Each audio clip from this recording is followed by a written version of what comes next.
Well, hey guys, it's day 14. This is a very intimate discussion that you're going to see. Jesus, he is having a conversation with his 11 apostles. Yes, Judas has just left the room. He left the room to go betray Jesus. So Jesus has a very intimate conversation with the 11 he knows is going to take the gospel to the rest of the world. Well, Jesus knows he's about to go to the cross, and he tells them that he will be leaving them, but they will be able to come and they will know the way. And of course, Thomas says, well, how do we know the way? And that's when Jesus explains to Thomas, I am the way, the truth, and the life.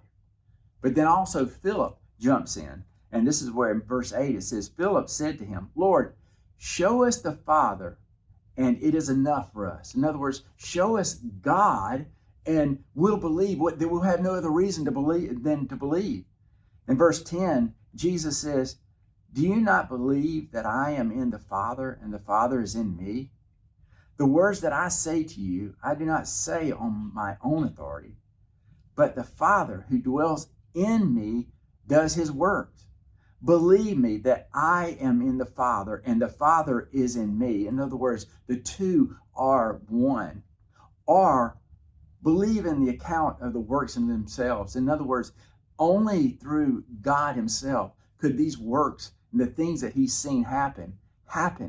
And he's saying, the two of us, I am in the Father is in me, and we are one. But now in this next portion, you see the greatest display, the best explanation of the Trinity. Because in verse 15, Jesus says to them, if you love me, you will keep my commands.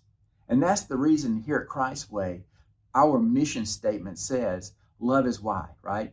Our love for him is why we keep his commands. It says in our mission statement, explaining that we do the commands of Christ, but the reason we do it isn't out of just some obligation or to earn salvation. It's because we love Jesus. Love is why we follow his commands, straight from this verse. In verse 16, he says, and I will ask the Father, and he will give you another helper to be with you forever, even the Spirit of truth. So you've got Jesus saying, I, Jesus the Son, will ask the Father, the second person, and he will send the Spirit of truth, the Holy Spirit.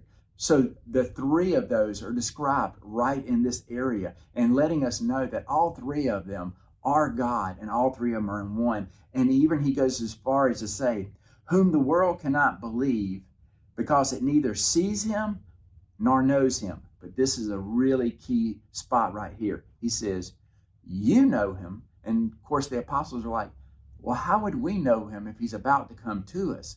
He says, you know him, for he dwells with you. In other words, God in the form of Jesus has been with you all these 3 years.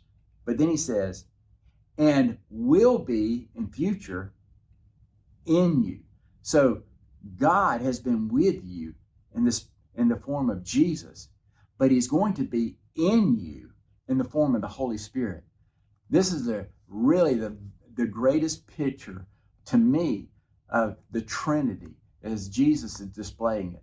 Guys, tomorrow is a very, very strong message that Jesus will be praying. I hope that you will look deep into it.